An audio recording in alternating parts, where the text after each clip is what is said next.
8월 19일 수요일 10분 말씀 묵상 가정 예배를 시작하겠습니다. 다 같이 주님 가르치신 기도하겠습니다. 하늘에 계신 우리 아버지, 아버지의 이름을 거룩하게 하시며 아버지의 나라가 오게 하시며 아버지의 뜻이 하늘에서와 같이 땅에서도 이루어지게 하소서. 오늘 우리에게 일용할 양식을 주시고 우리가 우리에게 잘못한 사람을 용서하여 준 것 같이 우리 죄를 용서하여 주시고 우리를 시험에 빠지지 않게 하시고 악에서 구하소서. 나라와 권능과 영광이 영원히 아버지의 것입니다. 아멘. 찬송가 279장 인애하신 구세주여, 다 같이 찬양하겠습니다.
이 시간 우리에게 주시는 하나님 말씀은 마태복음 8장 5절부터 10절 말씀입니다.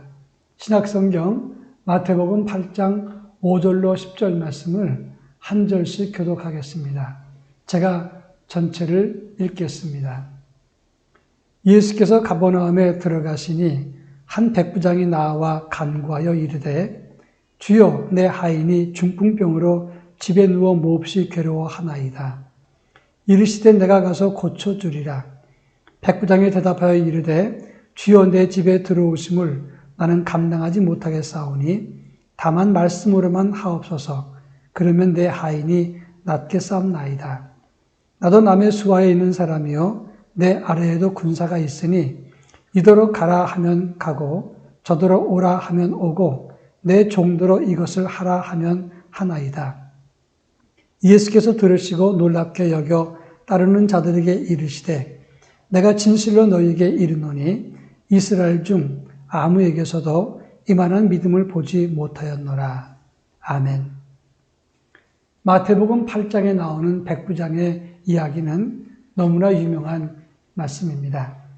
이발사란 백부장이 예수님으로부터 칭찬받은 내용입니다. 예수님이 단순하게 칭찬한 것이 아니라 이스라엘 중에 이만한 믿음을 보지 못했다. 최고의 칭찬을 했다는데 중요한 의미가 있는 것입니다. 그가 어떤 믿음을 가졌기에 이 같은 칭찬을 받았는가 하는 것을 함께 살필까 합니다. 오늘 본문 5절에 보면 예수님께서 가버나움에 들어가셨을 때 백부장을 만났다고 했습니다. 이 가버나움은 그 당시 군사적인 요충지였습니다. 헤롯 안리바의 군대가 주둔하고 있었는데 그 당시 유대인들은 군인이 예루살렘에 거주하는 것을 대단히 불편하게 생각을 했습니다. 그래서 수도 서울이었던 예루살렘에는 군인을 주둔시키지 못했고 다만 가버나움 지역에 군인을 주둔시켰다고 하는 겁니다. 그때 있었던 군인이 헤롯의 군대인데 그런데 그 군인들은 주로 비유대인으로 만들어져 있었습니다. 백부장이라고 하는 것은 수하에 100명 부하를 거느린 중급 장교를 말하는 것입니다. 예수님께서 가버나움에 가셨을 때 백부장이 예수님께 나와서 내 하인이 중풍병에 걸려서 몹시 고생하는데 그를 고쳐달라 이렇게 간청했고 예수님께서 그를 고쳐주신 사건이 마태복음 8장 5절 이후에 나오는 사건이라고 하는 것입니다. 이 본문을 통해서 백부장이 어떤 믿음이 칭찬받았는가 이런 문제를 살피겠습니다. 제일 먼저 그는 대단히 훌륭한 인성과 믿음을 가졌다 이렇게 말할 수가 있습니다. 보통 그 당시 하인이라고 하는 사람들은 종입니다. 그 종은 엄밀한 의미에서 재산의 가치가 있는 것이지 생명을 소중히 다루지는 않았다고 하는 겁니다. 근데 그의 하인이 중풍병에 걸리면 화가 나서 빨리 병원이나 가라 아니면 병원 가는데 돈 들기 때문에 짜증을 부릴 수도 있습니다. 어떤 경우는 악한 주인들은 그 종을 버리고 다른 종을 사면 그만이었다고 하는 것입니다. 그러나 그 백부장은 예수님께 나와서 자기 종이 병든 것을 도와달라고 간청했습니다. 이 똑같은 사건이 누가복음 7장 2절부터 10절에 나오는데 그때 나오는 내용을 살펴보면 이 백부장은 유대인을 위해서 회당도 짓고 유대인의 존경을 많이 받았다 이렇게 기록해주고 있다고 하는 점입니다. 믿음이 본질이라면 인성과 덕스러운 인격과 품성은 그릇이라고 말할 수가 있습니다. 좋은 믿음의 칭찬이라고 하는 것은 좋은 믿음과 함께 좋은 성품을 가진 사람들에게 임하는 것입니다. 우리 모두가 좋은 성품과 믿음으로 주님 앞에 칭찬받는 삶을 가질 수 있기를 바랍니다. 그런가 하면 예수님께서 내가 가서 고쳐주리라 이렇게 말씀했을 때 백부장은 8절 말씀에 보면 무슨 말씀을 하십니까? 주님이 우리 집에 오는 것을 감당치 못하겠습니다. 이렇게 말했습니다. 감당치 못한다라고 하는 말은 우코 히카노스라고 하는 단어를 씁니다.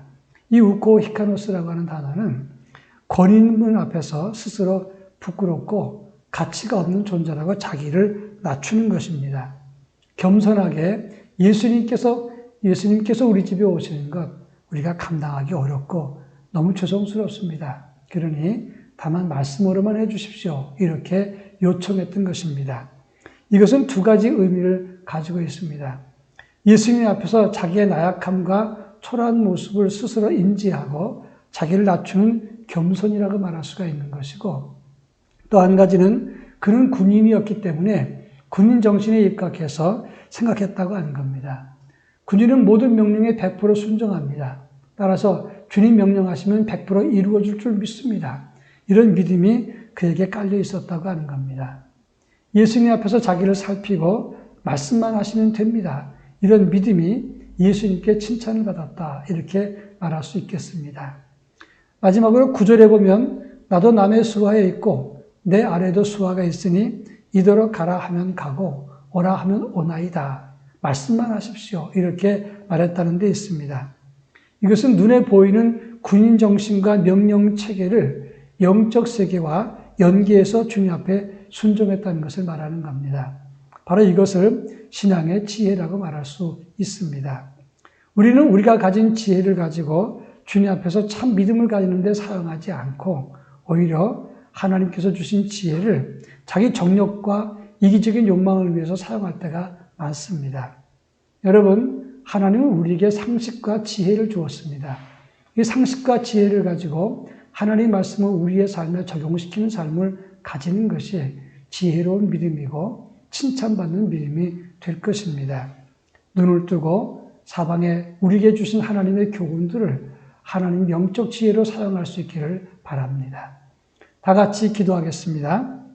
좋은 믿음과 성품을 갖도록 위해서 기도해 주시기 바랍니다. 또 주님 명령에 순종하는 영성을 가질 수 있도록 하나님의 참 지혜를 갖는 믿음을 갖도록 위해서 기도하시길 바랍니다. 기도합니다.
사랑 많으신 하나님 아버지 감사합니다. 오늘 저희들에게 믿음과 좋은 성품을 허락해 주셔서 우리 주님 앞에서 칭찬받는 믿음을 가질 수 있도록 은혜를 더하여 주옵소서. 그리고 주님 명령에 철저하게 순종할 수 있게 해주시고 그리고 하나님께서 허락하신 지혜와 교훈을 따라 이 교훈과 지혜로 하나님 말씀과 구원과 영생과 경건에 이를 수 있도록 저희 모두에게 은혜를 더하여 주옵소서. 예수님의 이름으로 간절히 기도합니다. 아멘.